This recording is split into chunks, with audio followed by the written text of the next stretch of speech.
We're going to repeal and replace Obamacare and get states the flexibility that they need to make the end result really, really good for them. Very complicated.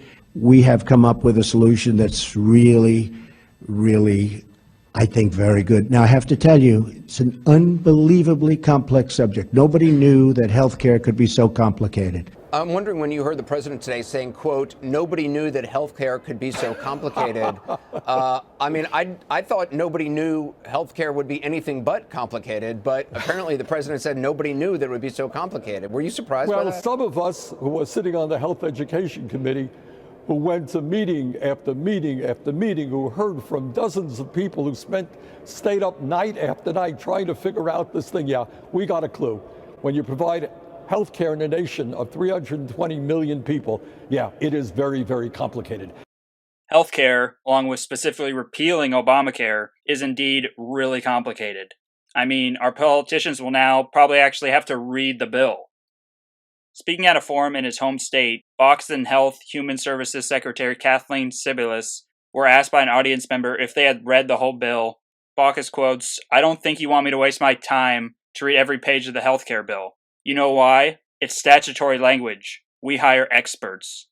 Republicans, who oppose the law in lockstep, frequently criticize Democrats for the length of the bill and often press members if they had read the legislation or not.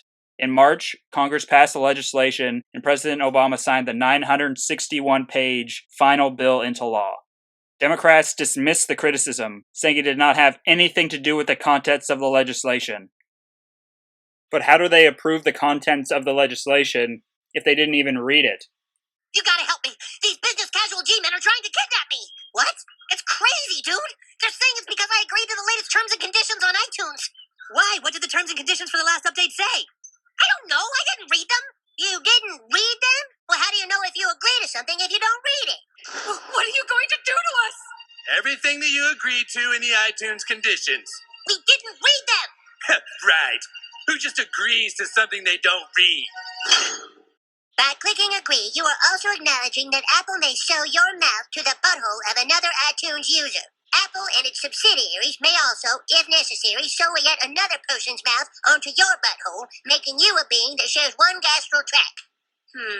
I'm going to click on decline. Being serious though, Trump was way overgeneralizing when he said that nobody knew that healthcare could be so complicated. From my perspective, he seems kind of overwhelmed at what's being asked of him in running the nation's healthcare system. He instinctually knows that he is way underqualified to do such an enormous task, in which he knows little to nothing about. I not only agree with Senator Sanders that healthcare is really, really complicated, but I also think that's the main point. So we have two different options on how we could run our healthcare system. Number one is free enterprise, where the people running it would be doctors, hospitals, and insurers nationwide that are competing against each other, where they have specific field expertise and are the most efficient at doing their exact jobs. I'd give these people 100 out of 100 points. And the people dictating it would be the citizens themselves or the parents and guardians of children. These people have a huge invested interest in finding the best healthcare because they want it for themselves or their loved ones. In this system, the customer is king and gets exactly what they want because providers have to cater to their wants. If they don't, they go out of business. This system is not perfect by any means because the people running it can easily care more about profit than providing better service, but it is the best system we can come up with because it at least relies on the customer voluntarily choosing a provider. Our second option is using the federal government, where the people running it would be bureaucrats, lobbyists, and politicians competing against each other. They're not competing each other to find the best healthcare. They're competing against each other to get the most votes and say that they provided the best healthcare. There's a clear difference. They have specific field expertise and are the most efficient at doing their jobs as well. They just don't have any expertise in the medical field or the insurance field. For instance, doing actuarial statistical analysis on adequately predicting everyone's insurance rate. This stuff does seem very complicated. The people dictating it would be bureaucrats, lobbyists, and politicians. These people also have a huge invested interest in themselves. Here, the government is king and gets exactly what they want because government caters to its own wants. Oh yeah, I almost forgot, the website didn't even work. Here's an unbelievably complex and much needed graphical representation of my highly advanced statistical analysis. So which one out of these two systems should we choose for the 320 million people in this country wanting better healthcare? Intellectuals in society, quote, intellectuals on issues ranging across the spectrum from housing policies to laws governing organ transplants have sought to have decision-making discretion taken from those directly involved who have personal knowledge and a personal stake and transferred to third parties who have neither and who pay no price for being wrong. Some of us who were sitting on the Health Education Committee, who went to meeting after meeting after meeting, who heard from dozens of people who stayed up night after night trying to figure out this thing, yeah, we got a clue. This counter common sense, you know what's best for your health, therefore we must make the decision in a bureaucracy in Washington. That's right.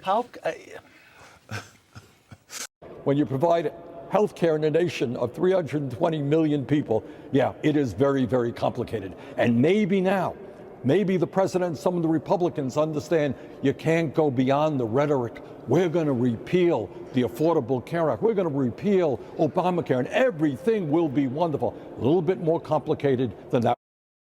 That rhetoric is strikingly similar to the same rhetoric Obama and liberals use when they describe how great the Affordable Care Act is. We're going to pass Obamacare, and everything will be wonderful. We are going to guarantee health care, and everything will be wonderful. We remain today, and let's not forget it, the only major country on earth that doesn't guarantee health care to all people. Like Senator Sanders himself said, it is a little more complicated than that. Things always come at a cost, and somebody else has to pay for those benefits. The individual mandate, Obamacare's requirement that you have insurance or pay a penalty. And it is the thing that people hate the most. The individual mandate is unconstitutional. Get rid of the individual mandate. Who's got two thumbs and hates the individual mandate? This fucking guy. But the mandate keeps younger, healthier people in the system, which is crucial to lower the cost for everyone else and to keep in popular provisions.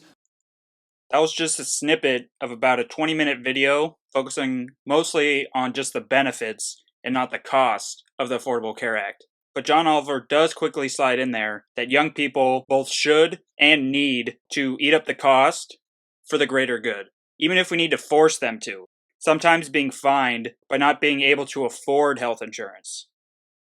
Plus, when you have a younger generation that needs to be forced to support an older generation, sometimes there's too many people in the older generation and not enough in the younger generation.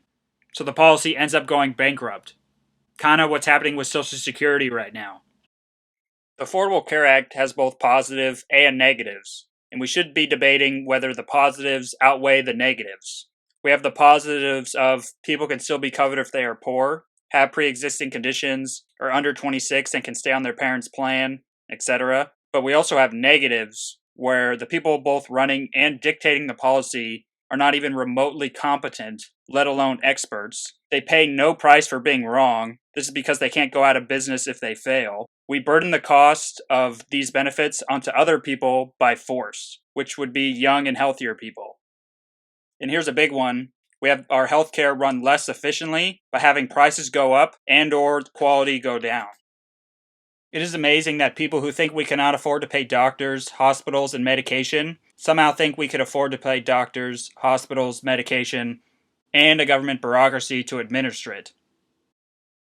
And now we finally get to my question for Senator Sanders. Given the extreme complexity of healthcare, what mathematical calculation are you performing that results in having the positives of healthcare being run by the federal government outweigh all the negatives? And for whoever's interested, I started a Facebook group, Stupid Statisticians. I'll leave the link in the description below. And also leave a comment on if you like this style of videos or the more parody style videos I've been doing most of the time.